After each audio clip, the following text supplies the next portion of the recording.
I'm now joined by the Minister of Trade and Industry in South Africa, Rob Davies. Thank you very much for joining me.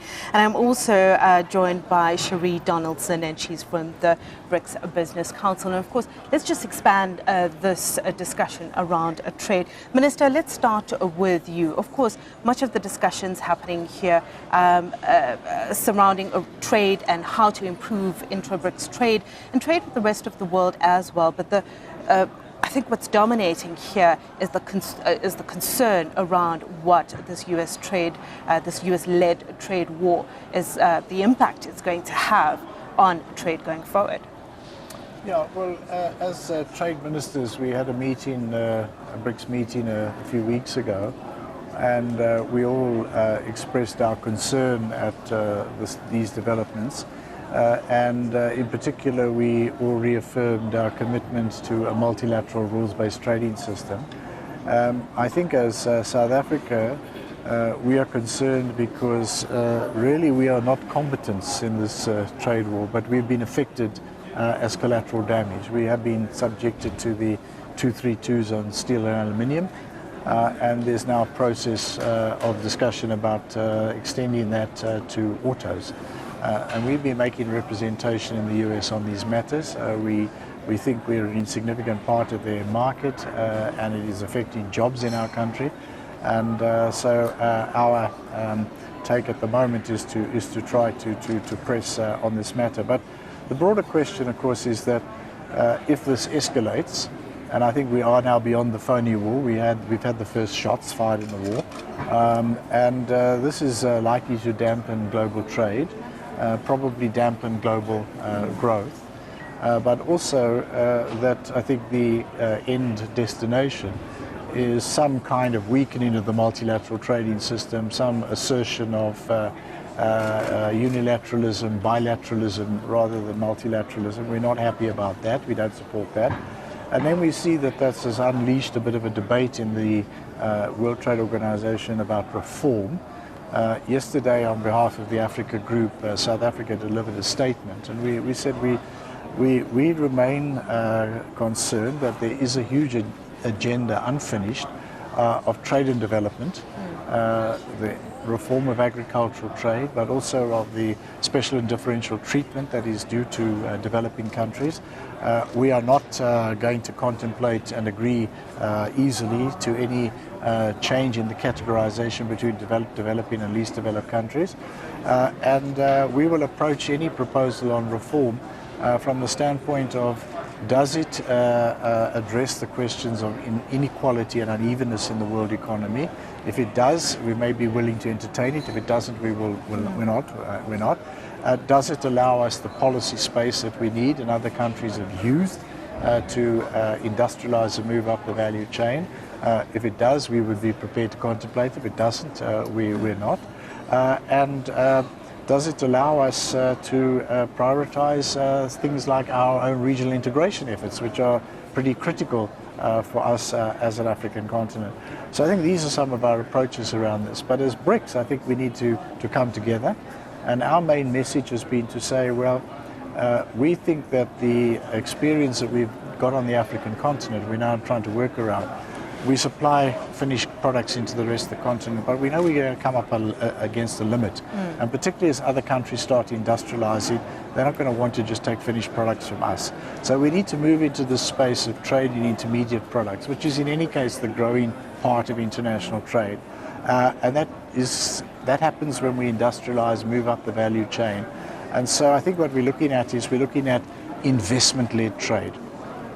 I hear what you're saying, and this is an important issue for South Africa, especially on increasing manufacturing capacity and increasing the value chains.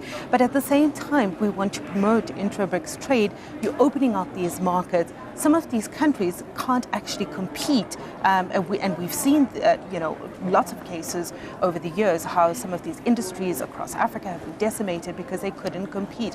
How then do you clearly define the rules of engagement here? Well, we've said in the trade ministers meeting, we've said repeatedly, and we've got a piece of work now which is going to try to concretize this again, and then an implementation mechanism to see that this happens. that there are areas where we are, well, as emerging economies, we're directly competitive. If one prevails, it'll knock another out. But there are also areas of complementarity. And we need to build trade relations around the complementarity. So we've actually gone in and said, let's actually analyze and come out with what are the complementary areas and how can we enhance that.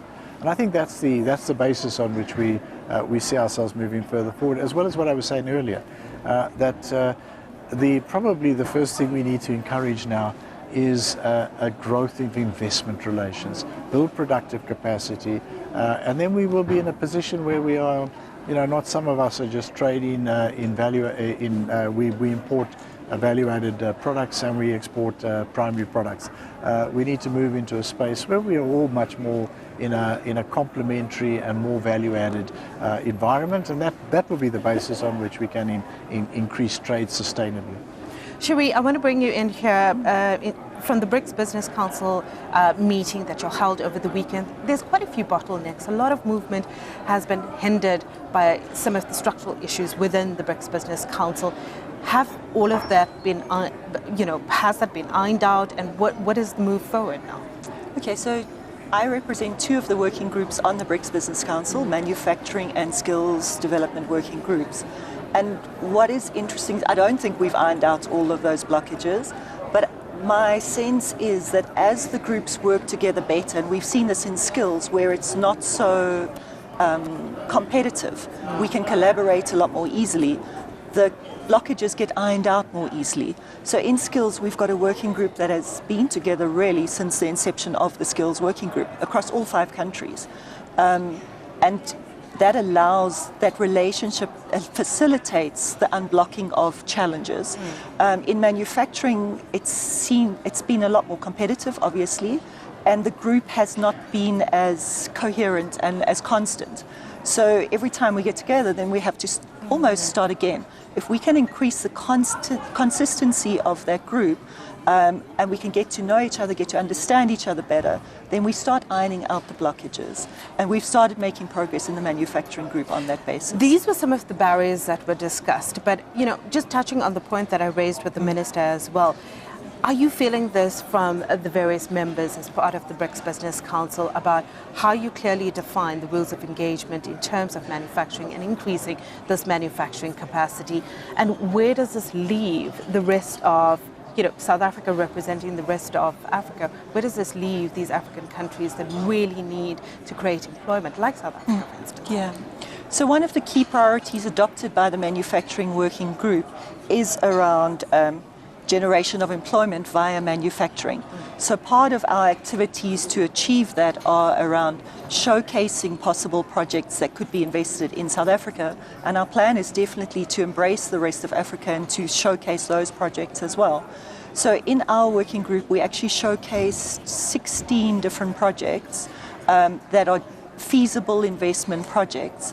And we also showcased a methodology called exponential manufacturing, which is about finding new innovative technologies, making sure that those are produced and manufactured in South Africa and utilize the space we're in of disruption to create the opportunity for those projects now.